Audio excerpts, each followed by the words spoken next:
Hello students, स्वागत है आप सभी का यूपीआईटी इंस्ट्रक्टर के इस यूट्यूब प्लेटफॉर्म पे।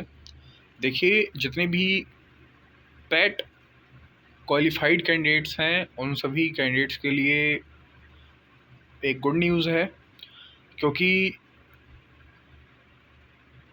जो भी कैंडिडेट्स पैट क्वालिफाइड हैं उनके नियरेस्ट में जो भी माध्यमिक विद्यालय हैं वहाँ लिपिक की श्रेणी पर वैकेंसीज़ आई हुई है और एक अच्छा मौका है उन सभी कैंडिडेट्स के लिए। तो वही आपको बताने के लिए आज मैं यहाँ अवेलेबल हुआ हूँ। तो देखिए, आप स्क्रीन पर देख पा रहे होंगे कि नोटिस है शिक्षा निदेशालय उत्तर प्रदेश लखनऊ की ओर से, जिसका विषय है प्रदेश के अशासकीय सहायता प्राप्त माध्यमिक विद्यालयों में लिपिक श्रेणी पदों पर चयन के संबंध में। तो देखिए, इस नोटिस में सीधा सीधा क्लियर कट शब्दों में मैं आपको बताऊं कि यहाँ पे ये बताया गया है कि जितनी भी रिक्त पद हैं महाविद्यालयों में, चाहे वो प्राथमिक महाविद्यालय हों या हाई स्कूल लेवल पे हों या इंटरमीडिएट लेवल पे हों, वहाँ पर जो भी लिपिक की भर्ती की जाएगी उन सभी लिपिक की भर्ती पैट के थ्रू होगी और ये ग्रुप डी की वैकेंसी होगी। पैट के थ्रू आप इसके समकक्ष अगर आप हैं, अहर्ताएँ पूरी कर रहे हैं तो आप इसमें अप्लाई कर सकते हैं। और मैं आपको बता दूं, आप एक से ज़्यादा भी जगह पर अप्लाई कर सकते हैं।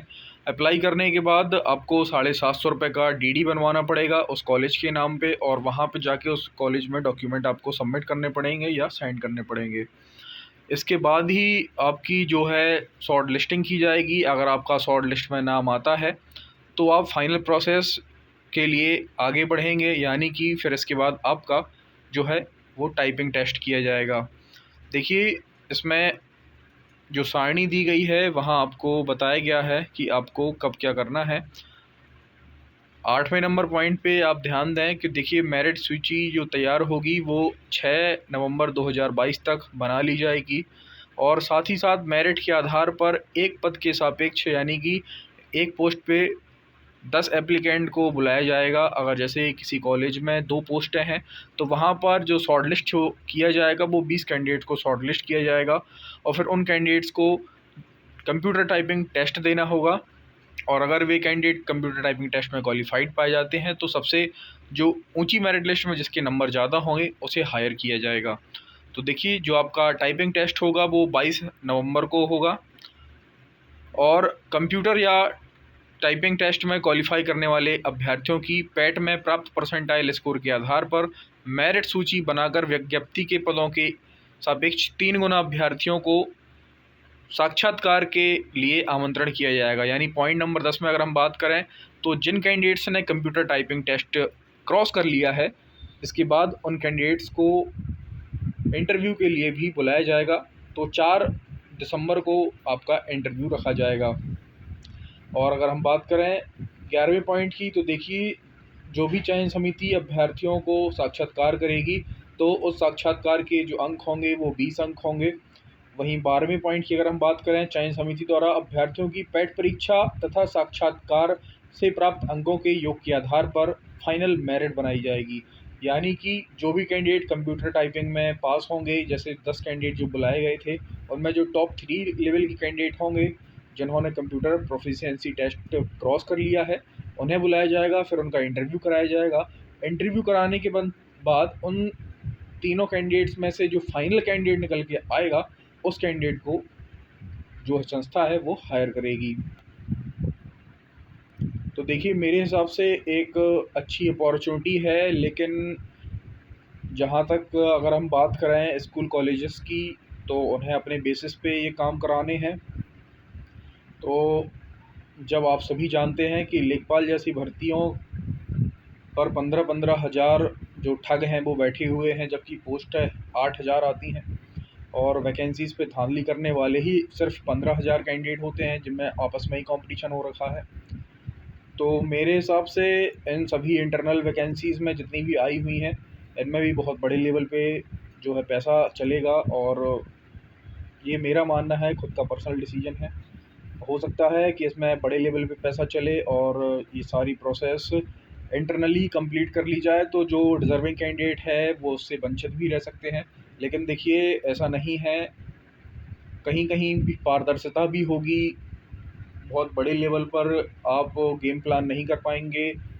अगर जैसे मैं बात करूं कि जो प्रोफिशिएंसी टेस्ट है, तो देखिए अगर जैसे कोई कैंडिडेट की मेरिट टेस्ट ज़्यादा है तो जेन्युइन बात है कि जब कहीं से शॉर्ट लिस्टिंग होगी पैट के थ्रू तो फाइनलाइज लिस्ट सामने आएगी, और फाइनलाइज लिस्ट आने के बाद ही कोई कैंडिडेट को परसेंट उसमें कंप्यूटर टाइपिंग के लिए बुलाया जाएगा।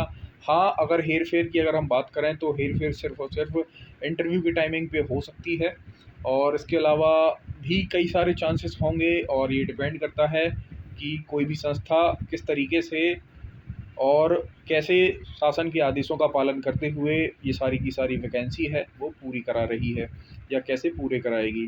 तो देखिए, ये तो सब मेरा मानना है, और सिक्के के दो पहलू होते हैं, एक पॉजिटिव और एक नेगेटिव।